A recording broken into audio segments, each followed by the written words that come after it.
Bismillahirrahmanirrahim. Assalamualaikum warahmatullahi wabarakatuh. Waalaikumsalam warahmatullahi wabarakatuh. Assalamualaikum warahmatullahi wabarakatuh.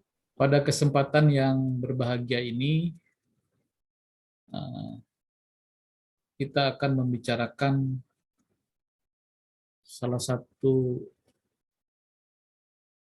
hal yang penting di dalam kita menguasai bidang keilmuan yang kita geluti, yaitu terkait dengan penulisan karya ilmiah. Bahkan penulisan karya ilmiah ini memiliki bobot yang sangat penting dan diberi satuan kredit semester yang cukup, SKS yang cukup besar bobotnya gitu ya. Kalau tidak salah 6 SKS gitu ya untuk skripsi. Nah, sebagai langkah pemanasan menuju ke sana gitu ya, dilakukan riset gitu ya. Ada mata kuliah riset gitu ya, yang salah satunya adalah mendengarkan pemaparan daripada para pemateri terkait dengan tata cara penyusunan laporan dan penulisan karya ilmiah. Baik, saudara sekalian, saya akan share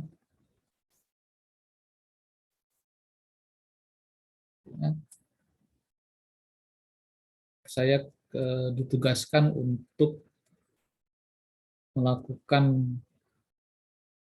memberikan materi terkait dengan pembahasan kualitatif gitu ya, yang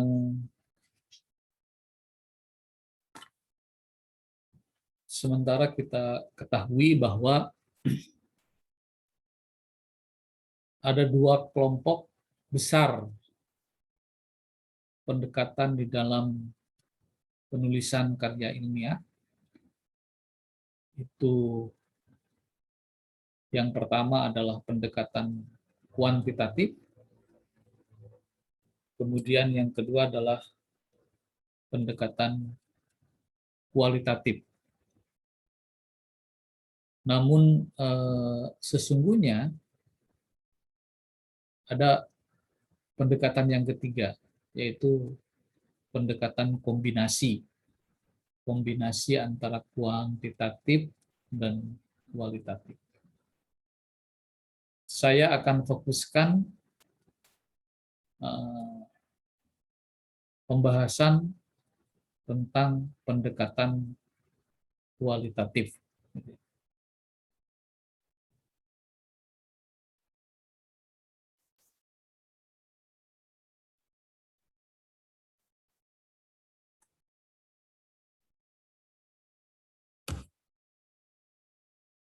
Nah, ada berbagai macam metode penelitian yang dari sifatnya itu terbagi ke dalam 3. Pertama adalah to know.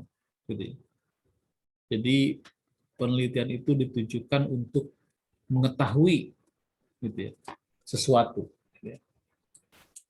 Nah, penelitian yang sifatnya untuk mengetahui ini dibagi ke dalam 3 pendekatan. Yang pertama adalah kuantitatif,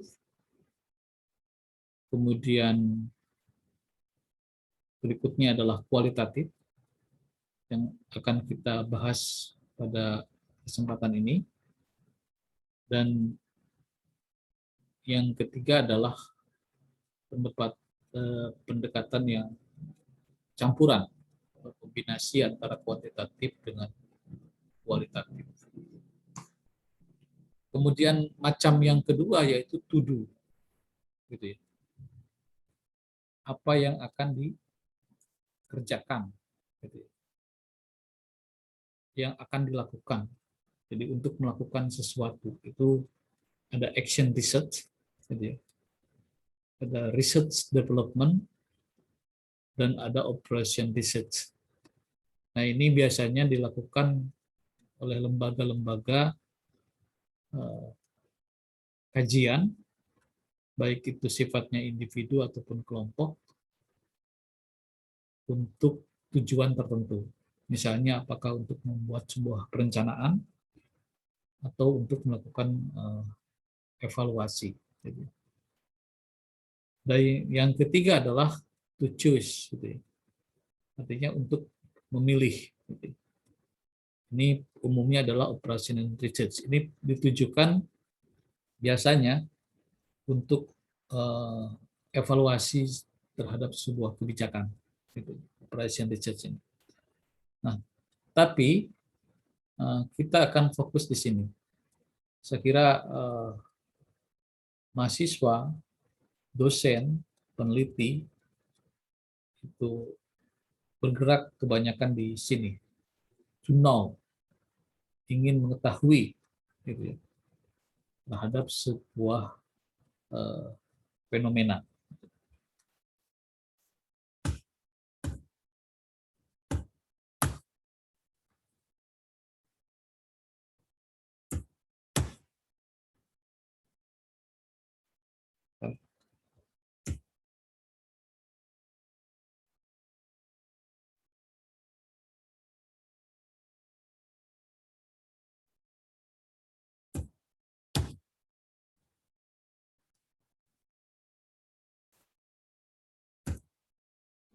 Nah, pendekatan kualitatif ini, gitu ya, meliputi 5 hal. Pertama, yang terkait dengan fenomenologi, gitu ya, yaitu menginterpretasikan pengalaman orang yang diteliti. Gitu ya. Contoh judul karya ilmiahnya, misalnya studi fenomenologi peranan lembaga keuangan di dalam pemberdayaan ekonomi masyarakat. Gitu ya. Contoh-contoh ini sudah saya sesuaikan dengan bidang studi saudara administrasi bisnis. Jadi kalau nanti saudara mau menulis skripsi, gitu ya, dengan kajian fenomenologi, gitu ya, maka kira-kira judulnya akan seperti ini, gitu ya. Studi fenomenologi peranan lembaga keuangan dalam pemberdayaan. Intinya, si peneliti dalam hal ini akan menginterpretasikan pengalaman orang yang diteliti. Jadi melihat suatu objek yang diteliti, itu kemudian diinterpretasikan apa yang terjadi. Gitu.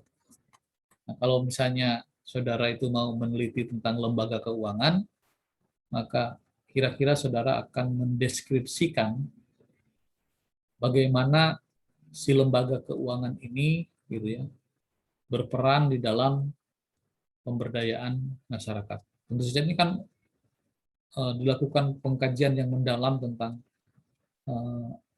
apa saja yang dilakukan oleh lembaga keuangan tersebut di dalam upaya untuk melakukan pemberdayaan ekonomi di masyarakat. Ini yang disebut dengan pendekatan kualitatif, gitu ya, dengan kajian fenomenologi. Nah, yang kedua, grounded research, gitu ya. Jadi kalau grounded research ini si peneliti akan mencoba memahami penyebab dan cara mengatasi suatu masalah. Gitu ya. Misalnya contoh judul penelitiannya adalah kebosanan kerja pada karyawan PT apa misalnya gitu. Jadi di dalam hal ini Anda akan mencoba memahami apa yang menjadikan penyebab dan bagaimana cara mengatasi dari suatu fenomena gitu ya. Misalnya tadi ada fenomena karyawan yang kerjanya malas gitu ya. Anda akan coba teliti mengapa terjadi, apa sebabnya dan bagaimana cara mengatasi. Itu kajian yang sifatnya grounded research gitu ya. Jadi mencoba mencari akar permasalahannya gitu ya.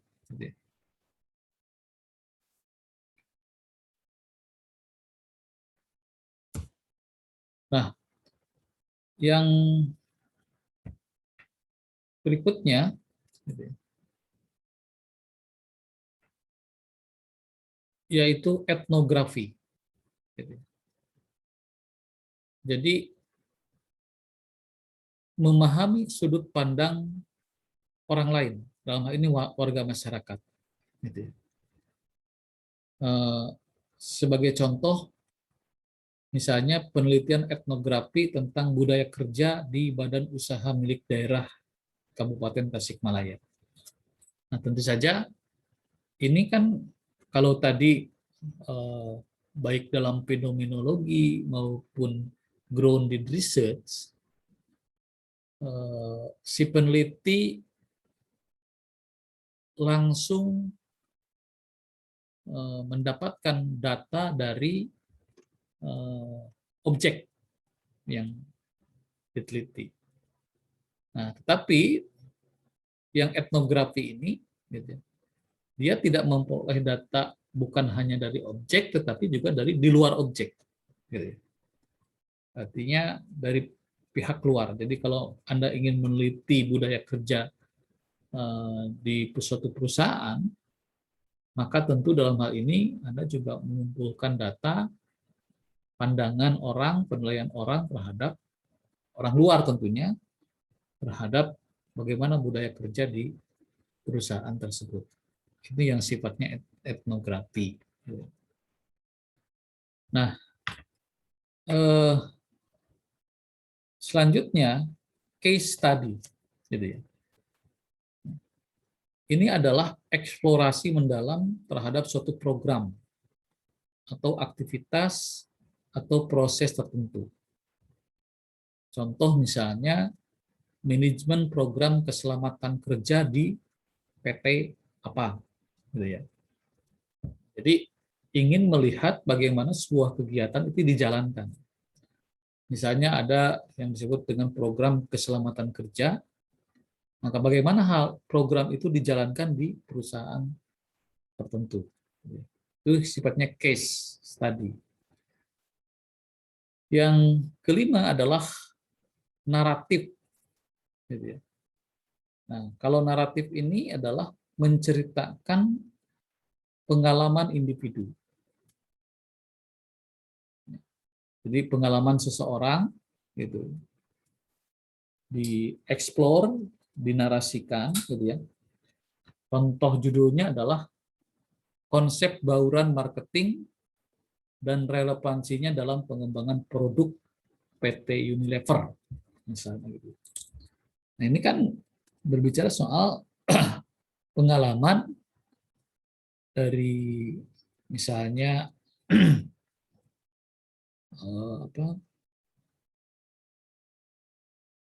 bagian marketing gitu ya, memasarkan produk PT Unilever gitu dengan memakai konsep bauran marketing. Nah, jadi saudara-saudara sekalian, inilah macam-macam pendekatan kualitatif. Gitu. Dari yang mulai fenomenologi, grounded research, etnografi, case study, dan naratif. Nanti Anda bisa menentukan sendiri, gitu ya. Mau meneliti yang mana, atau gitu ya, mungkin suatu fenomena yang Anda teliti itu nanti Anda kelompokkan, masukkan ke mana? Apakah masuk ke dalam fenomenologi, grounded research, etnografi, case study, atau naratif. Gitu.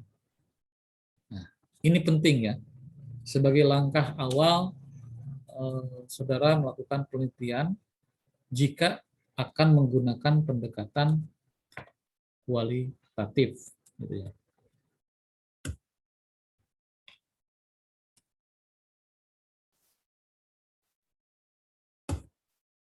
Nah, pertanyaan berikutnya yang sering kali muncul itu, gitu ya, mengapa kita menggunakan pendekatan kualitatif? Gitu ya. Kenapa tidak kuantitatif? Gitu ya.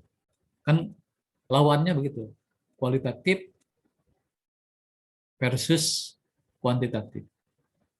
Nah, pertanyaannya tadi, mengapa Anda memilih kualitatif, tidak kuantitatif? Gitu ya. Nah, pendekatan kualitatif gitu ya, biasanya digunakan oleh peneliti karena si peneliti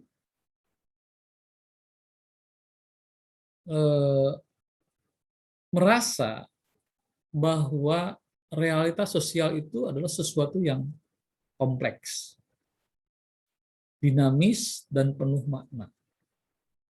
Jadi dalam hal ini adalah terjadi perubahan paradigma di dalam memandang realitas sosial. Jadi sering juga disebut ini dengan paradigma post-positivisme. Gitu ya. Nah, ini sebenarnya sebagai reaksi terhadap paradigma positivisme yang memandang gejala sosial itu lebih bersifat tunggal, statik, dan konkret. Artinya ini adalah reaksi terhadap penelitian kuantitatif, gitu ya.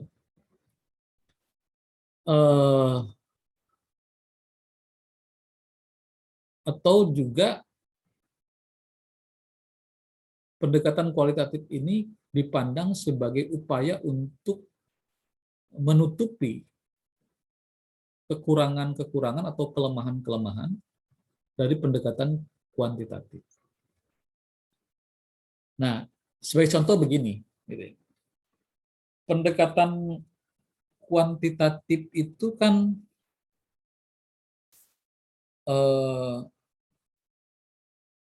datanya diperoleh dari misalnya angket atau wawancara. Gitu. Nah, sejumlah pertanyaan dikirim kepada responden, dan lalu kemudian si responden menjawab, dan atas jawaban responden itu kemudian kita membuat analisis, membuat perhitungan secara statistik. Nah, di sini timbul pertanyaan, sampai sejauh mana kejujuran si responden itu di dalam menjawab pertanyaan. Nah, ini kan menjadi persoalan, gitu ya. Kan kita tidak bisa mengukur, melihat jujur tidak dia ketika menjawab pertanyaan itu. Misalnya, apakah Bapak Ibu puas dengan pelayanan karyawan perusahaan ini? Nah, mungkin saja dia pada saat menjawab kondisinya sedang tidak mood, atau mungkin pengetahuan dia tidak terbatas. Nah ini kan kelemahan-kelemahan, sehingga jawabannya juga menjadi diragukan validitasnya. Nah, itulah salah satu kelemahan dari penelitian kuantitatif. Nah, apalagi ini untuk fenomena sosial atau realitas sosial yang sifatnya kompleks, dinamis, gitu ya. Nah, memaknai perilaku manusia itu kan tadi misalnya ada fenomena seseorang menangis. Gitu. Nah, tangisan itu kan ada tangisan bahagia, ada tangisan sedih, gitu ya. Nah, kalau kita hanya menangkap dari menangisnya saja, itu kan tidak utuh. Maka kemudian kita harus mendalami apakah tangisannya itu adalah tangisan bahagia atau tangisan kesedihan. Nah, pendekatan kualitatif ini yang akan menjawab itu, gitu ya. Jadi kalau sifatnya kuantitatif kan hanya melihat kulitnya saja, luarnya saja. Oh, menangis. Lalu kita mengambil kesimpulan atas tangisan itu. Padahal tangisan itu ya harus dilihat dulu apakah tangisan bahagia atau tangisan kesedihan, gitu ya. Kira-kira begitu.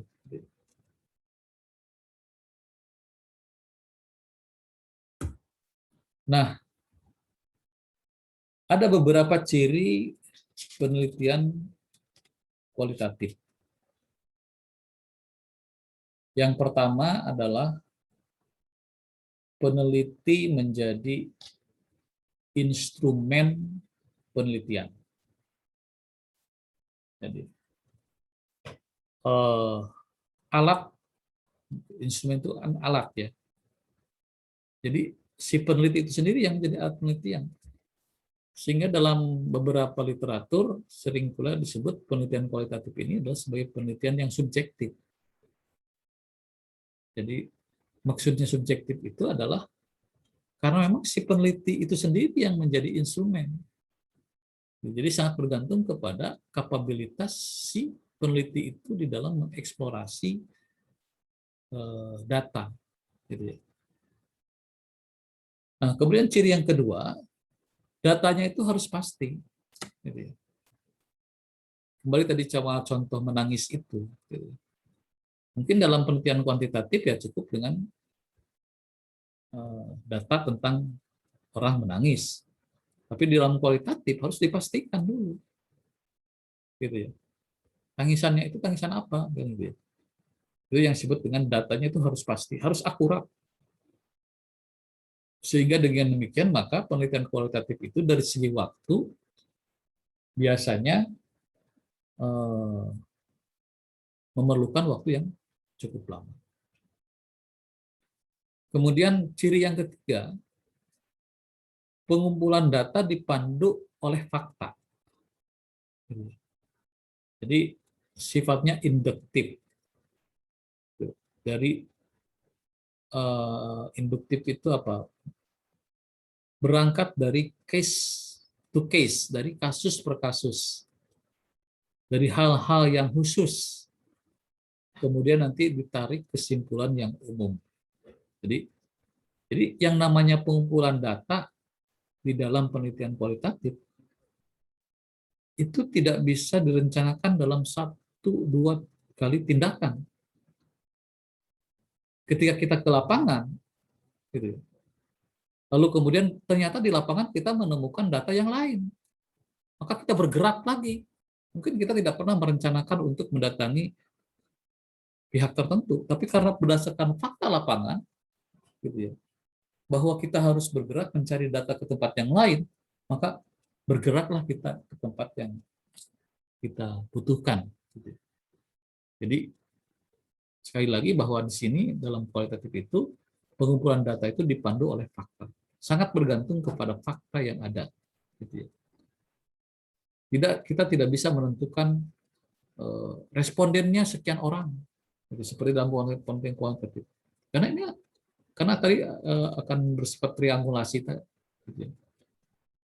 Bergerak terus, gitu ya. Snowballs, gitu ya. Menggelinding. Makin membesar tergantung kepada faktor. Nah, kemudian ciri yang keempat, gitu ya. Jadi penelitian kualitatif itu lebih menekankan pada makna, bukan pada generalisasi.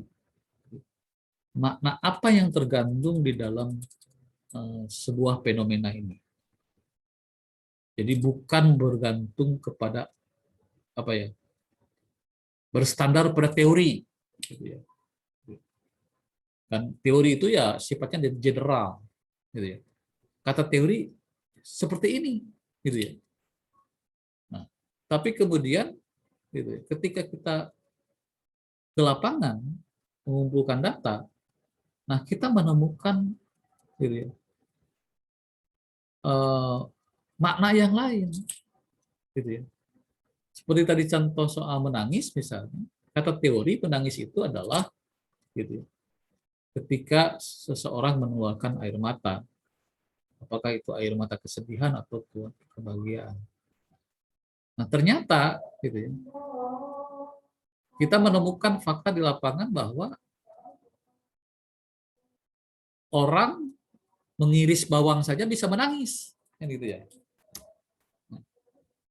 Irisan bawang itu ternyata bisa membuat orang menangis, kan? Tidak masuk ke dalam kategori teori tadi bahwa tangisan itu tangisan bahagia atau tangisan kesedihan. Nah, jadi makna itu yang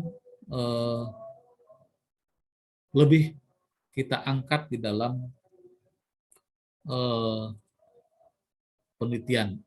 Itulah penelitian kualitatif. Gitu ya. Nah, saudara sekalian, gitu ya, dari slide yang tadi saya sampaikan, sementara saya memberikan kesempatan jika ada yang ingin bertanya. Karena ini sifatnya praktis ya. Praktis Anda diharapkan mampu membuat karya ilmiah, membuat tulisan, membuat skripsi. Nah, tadi saya sudah mencontohkan kalau mau memakai pendekatan kualitatif, kira-kira dari segi judul apa, gitu ya. Kemudian dari segi ciri-cirinya bagaimana, gitu ya. Nah, saya persilakan, gitu ya, saudara-saudara untuk memberikan respon, gitu ya.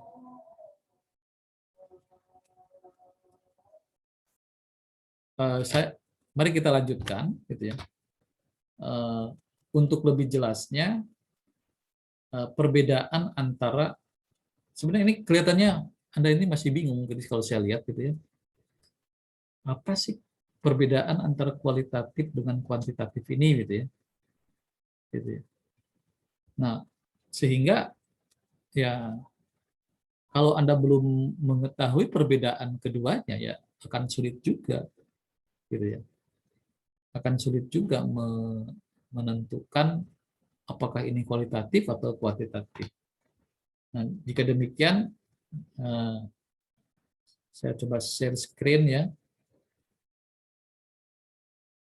Perbedaan antara kualitatif dan kuantitatif. Nah, gitu. Karakteristik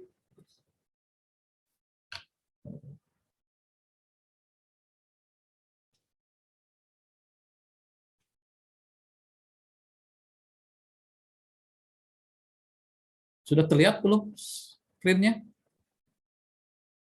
Sudah, Pak. Ya, coba lihat ya. Nampaknya ini akan lebih mudah lah, itu Anda memahaminya ya.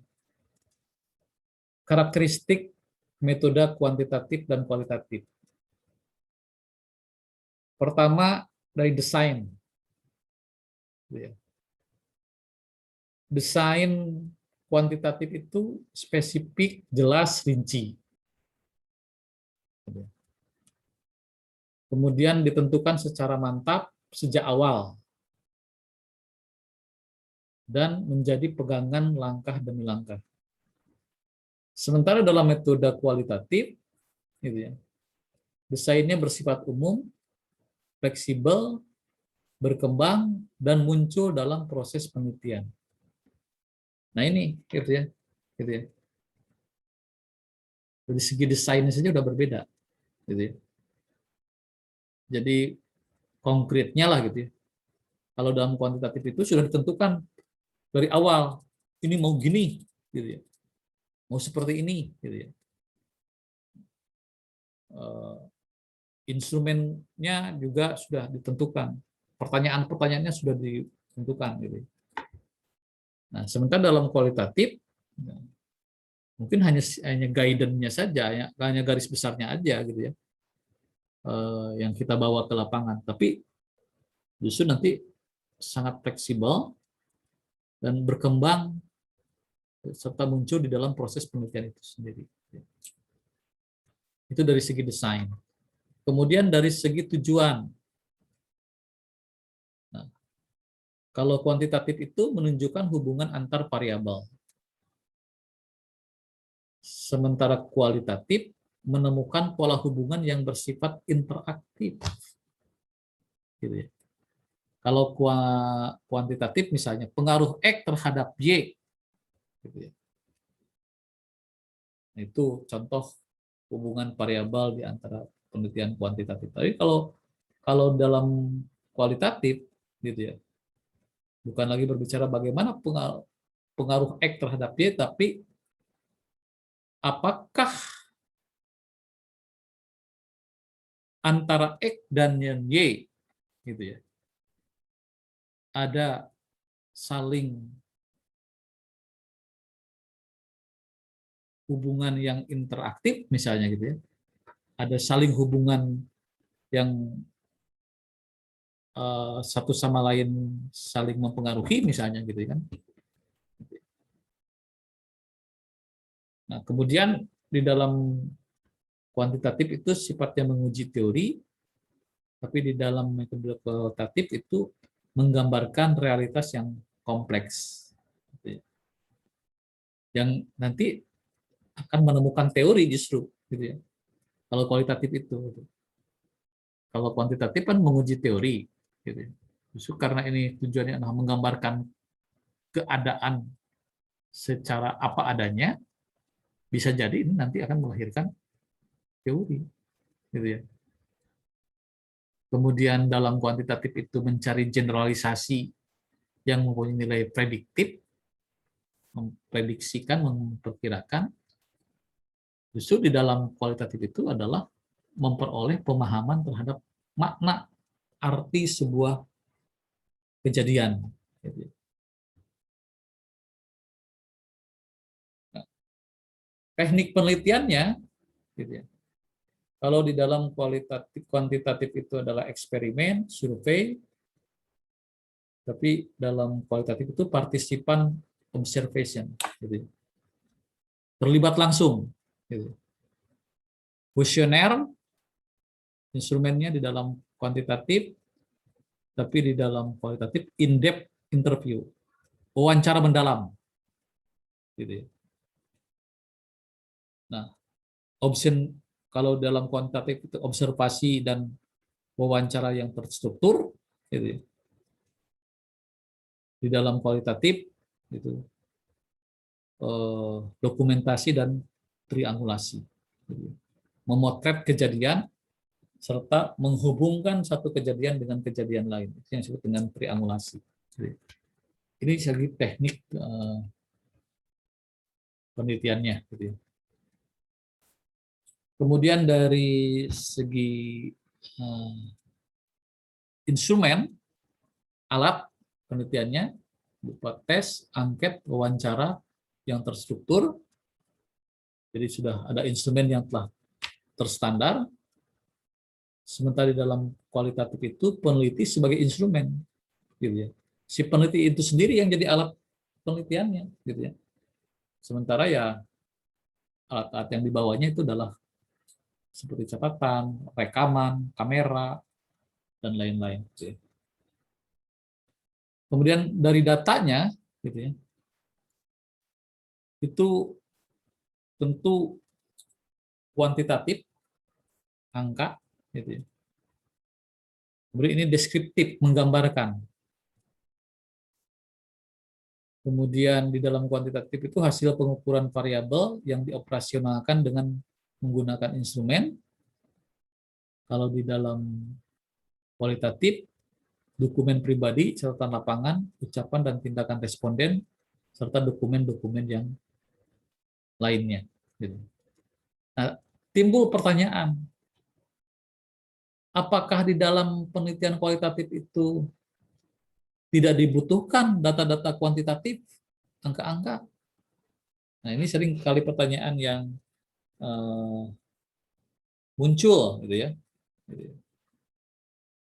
di dalam ujian-ujian itu ya. Jadi di dalam metode kualitatif itu digunakan untuk mendapatkan data yang mendalam. Makna dari data yang mendalam itu adalah, gitu ya,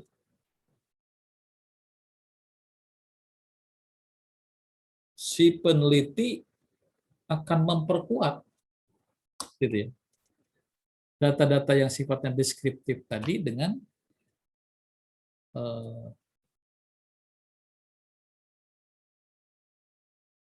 data-data yang sifatnya kuantitatif. Gitu. Nah, ini perbedaan berikutnya, mari kita lihat lagi. Oke. Nah, dari segi sampel, kalau kuantitatif itu sampelnya besar, kalau kualitatif kecil. Sampel di dalam kuantitatif itu merepresentasikan kelompok, jadi tidak representatif, jadi sembarang gitu kalau boleh dikatakan begitu. Gitu. Kuantitatif itu random, ditentukan sejak awal, tapi di dalam kualitatif itu adalah purposive, gitu ya, snowball, berkembang, menggelinding, gitu, sesuai dengan kebutuhan di lapangan. Nah, dari segi analisisnya pun, gitu. Jadi dalam penelitian kuantitatif itu setelah selesai pengumpulan data, lalu lakukan analisis. Kalau di dalam kualitatif, analisis dilakukan terus-menerus sejak awal sampai akhir penelitian. Gitu. Kemudian dari di dalam kuantitatif itu sifatnya deduktif, dari umum ke khusus, gitu ya. Sementara dari kuantitatif itu sifatnya induktif, gitu. Oh, maksudnya terbalik. Deduktif itu dari khusus ke umum. Nah, sementara dari induktif itu adalah dari umum ke khusus. Gitu. Jadi lebih spesifik, gitu ya. Nah, analisisnya kuantitatif itu menggunakan statistik. Nah, ini yang membedakan. Sementara kualitatif itu mencari pola, model, tema atau teori. Gitu. Jadi kalau dalam kuantitatif itu, kalau menurut hitungan statistik, misalnya terdapat pengaruh antara X, pengaruh X terhadap Y dengan pola yang signifikan, gitu ya. Tapi di dalam kualitatif itu justru pemodelan, gitu ya. Ada model bagaimana, misalnya kalau berbicara pengawasan misalnya, gitu ya. Gitu. Pengaruh pengawasan terhadap efektivitas kerja misalnya, gitu. Hitung gitu, berapa besar pengaruhnya kalau dalam kuantitatif. Tapi di dalam kualitatif akan menemukan model pengawasan yang seperti apa, gitu ya, yang merupakan pola yang bisa digunakan atau yang biasa digunakan untuk membuat sebuah pemodelan tentang pengawasan. Nah, kemudian dari segi hubungan dengan responden, gitu ya,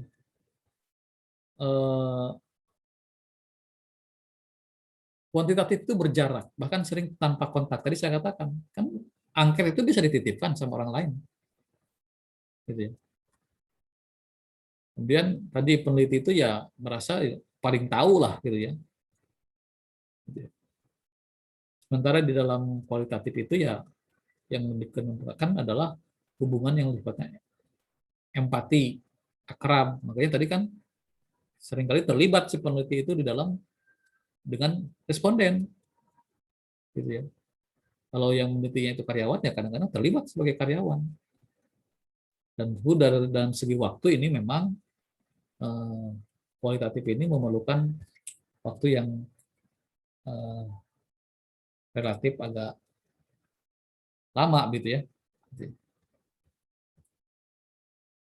dibanding dengan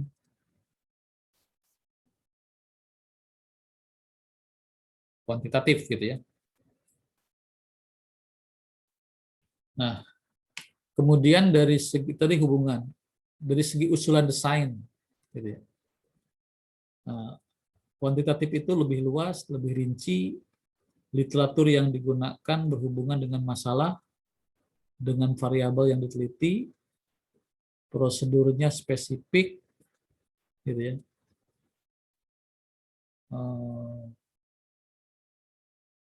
Kemudian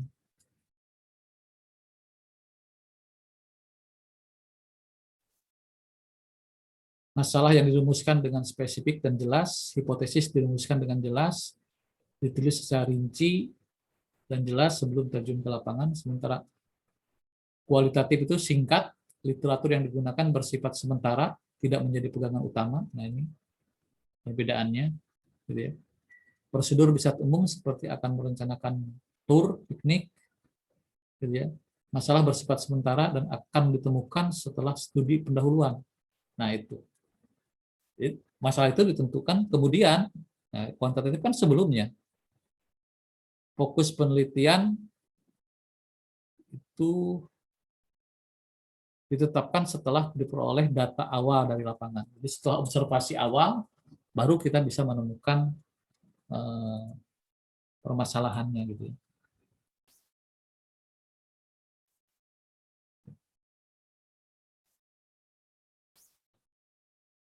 Berikutnya, dari segi kapan penelitian dianggap selesai, setelah semua data yang direncanakan dapat terkumpul, itu kualitatif. Tapi kualitatif, gitu ya, setelah tidak ada data yang dianggap baru, sudah jenuh, sudah dianggap semuanya sudah tercover, gitu ya, sudah terpenuhi, gitu ya. Kemudian kepercayaan terhadap hasil penelitian, pengujian validitas dan realitas instrumen. Jadi ya, kita percaya setelah dilakukan uji validitas, gitu ya. Sementara kalau di dalam kualitatif, kepercayaan terhadap hasil penelitian itu adalah kredibilitas, gitu ya.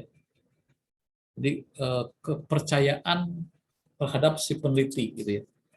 Gitu ya. Jadi beda, gitu ya. Gitu ya. Kepercayaan terhadap penelitian itu pada penelitian kuantitatif maupun penelitian kualitatif. Nah itu saya kira sekalian, gitu ya.